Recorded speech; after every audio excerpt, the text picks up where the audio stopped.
So hi. So karon mag-solve ta about sa telegraph equation. Another problem, an engineer was asked to check the cable line of an telecommunication tower if it still has its standard impedance of 100 ohms. In addition, they also want to design a new system for the tower to have a better transmission line in order to design the most efficient system. The engineer must calculate these parameters: the propagation constant, attenuation constant, and phase constant. Given that the tower has resistance of 50 ohms and inductance of 0.99 millihenry, capacitor of 100 nanofarads, and conductance of 8 ohms, and frequency na 10 megahertz. So, ang given na, So, first, ingon sa problem, gi-check sa engineer ang standard impedance of same na pagyapon 100 ohms. So, magamit ang solution na kaning pagkuha sa impedance equals kaning inductance over capacitance raised to 1/2. So, substitute. Natin inductance na 0.99 times 10 to the power of -3.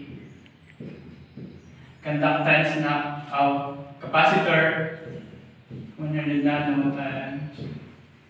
So, mag-equals na siya sa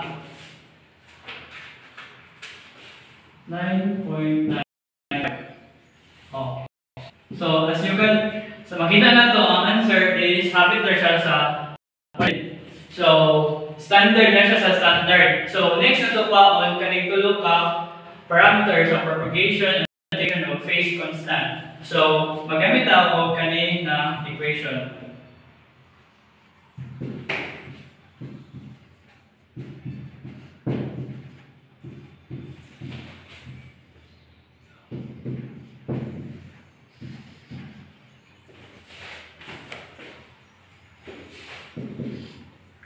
Natin resistance na 50 plus first bawang sa nato pila ni si W. Pagkuha na siya to 5 times frequency. So natay frequency na 2 pi times 10 times 6 equals natay 20 pi rads per second. Mana itong gamiton. So, kaning ikuha na ito, so na ito. So, J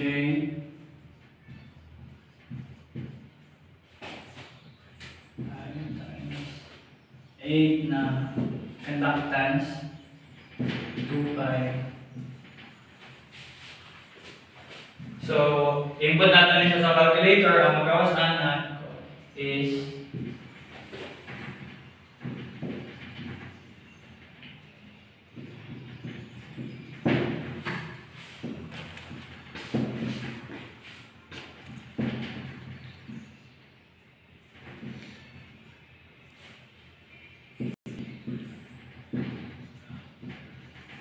or rectangular man siya, i-transfer na ito, by Cartesian, transfer na ito sa kuha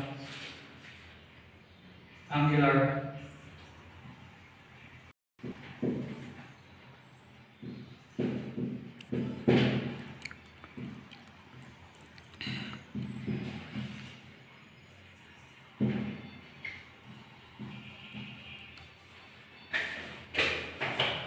Ang propagation na ito, i-half na ito din sila.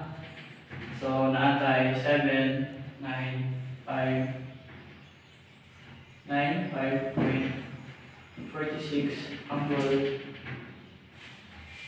64.05 or 148.08 plus 37. Mga na ito ang propagation constant. So, ang pagkuha sa attenuation of phase is so ang A na to is kani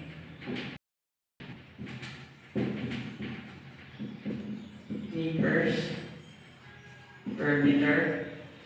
Atong B, atong phase is